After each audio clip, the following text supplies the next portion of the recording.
Friends, இன்னைக்கு நம்ம சேனலில் 8 மாத குழந்தையிலிருந்து 2 வயது குழந்தைங்களுக்கு கொடுக்கக்கூடிய ஒரு ஃபுட்டு தாங்க பார்க்க போகிறோம். இது ஒரு நல்ல ஆரோக்கியமான ஒரு உணவாக இருக்குங்க. இந்த உணவை காலை வேளையிலையும் கொடுக்கலாம், பிரேக்ஃபாஸ்ட் மாதிரியும் நீங்கள் காலையில் செஞ்சு கொடுக்கலாம், இல்லைனா ஈவினிங் வந்து ஸ்நாக்ஸ் மாதிரியும் செஞ்சு கொடுக்கலாம். அவல் சாப்பிட்றதுனால நிறைய நன்மை இருக்குங்க. அவல் வந்து நம்ம உடல் சுட்டு தணிச்சு நல்ல ஒரு புத்துணர்ச்சியை தருதுங்க. அவல் வந்து ஒரு ஆரோக்கியமான ஒரு உணவாக இருக்குது. அது வந்து டெய்லியும் நம்ம சேர்த்துக்கலாம் நம்ம. ஓகேங்களா, குழந்தைங்களுக்கு கொடுக்கலாம். இப்போ அது எப்படி செய்கிறதுன்னு பார்க்கலாம்.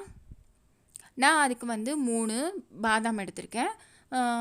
3 போதும். 4 முந்திரி பருப்பு, அதே மாதிரி திராட்சை வந்து 4 எடுத்திருக்கேன். பேரிச்சம்பழம் ஒரு 3 எடுத்துக்கோங்க. அதை வந்து கொட்டையை நீக்கிட்டு நம்ம முதல் நாள் நைட்டே நான் இதை ஊற வச்சுட்டேங்க. இந்த மாதிரி நான் மார்னிங் கொடுக்கறதுனால முதல் நாள் நைட்டு நம்ம ஊற வச்சிடலாம். இது அப்படியே இருக்கட்டும். இப்போ வந்து அவலை வந்து ஒரு 1/4 கப் அளவுக்கு நம்ம ஊற வச்சுக்கலாம். 1/4 கப் கரெக்டாக இருக்கும் நமக்கு. குழந்தைங்க வந்து நிறைய சாப்பிடாது இல்லையா, கொஞ்சமாக நம்ம சேர்த்துக்கலாம். இப்போ வந்து நல்லா அலசிக்கலாம். ஃபஸ்ட்டு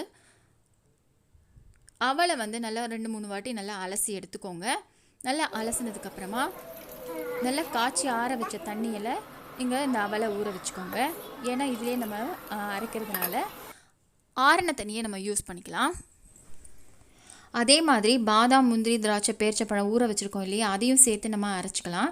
இதில் நிறைய தண்ணி இருக்குது, அதையும் கொஞ்சம் எடுத்துக்கோங்க. இப்போ வந்து பாதாம் வந்து தோலோடு நம்ம அரைக்கக்கூடாது, தோலை எடுத்துகிட்டு தான் நம்ம அரைக்கணும்.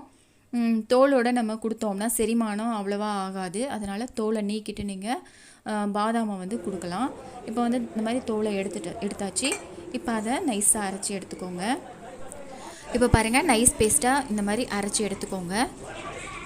நல்லா நைஸாக அரைச்சிக்கோங்க. 8 மாத குழந்தைக்கு கொடுக்குறதுனால நல்லா நைஸாக அரைச்சிக்கோங்க. இப்போ 2 வயசுக்கு கொடுக்குறதுனால கொஞ்சம் குறப்பாக இருந்தாலும் ஒன்றும் பிரச்சனை இல்லை.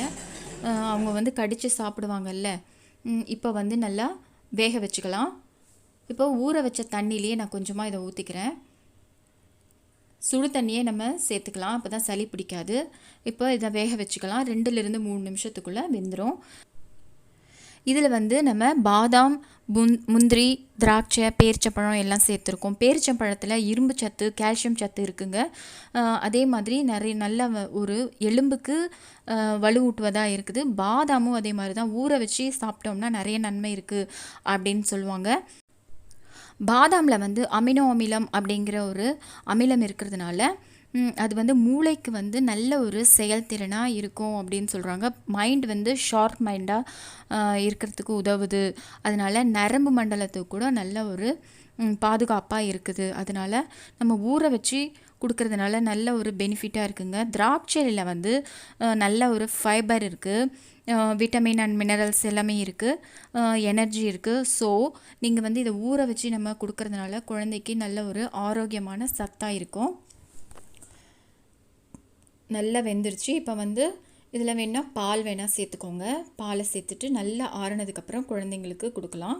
இப்போ வந்து தனியாக ஒரு பவுலில் சேர்த்துக்கலாம். இதில் வேணால் நீங்கள் தேன் கூட நீங்கள் சேர்த்துக்கலாம். ஸ்வீட்டு வேணும் அப்படின்னா தேன் கூட சேர்த்துக்கலாம். இல்லைனா நெய் ஒரே ஒரு டீஸ்பூன் அளவுக்கு சேர்த்துட்டு அதோட தேன் கூட நீங்கள் கலந்து குழந்தைங்களுக்கு கொடுக்கலாம். இந்த சத்தான, இந்த ஆரோக்கியமான இந்த உணவை நீங்கள் கொடுங்க. குழந்தைங்க விரும்பி சாப்பிடுவாங்க. இந்த வீடியோ உங்களுக்கு பிடிச்சிருந்தா லைக் பண்ணுங்கள், ஷேர் பண்ணுங்கள், உங்கள் ஃப்ரெண்ட்ஸ், ரிலேட்டிவ்ஸ் எல்லாருக்கும் ஷேர் பண்ணிவிடுங்க. மறக்காமல் சென்னை லஞ்சுக்கு சப்ஸ்கிரைப் பண்ணுங்கள். இந்த வீடியோ பார்த்த அனைவருக்கும் நன்றி.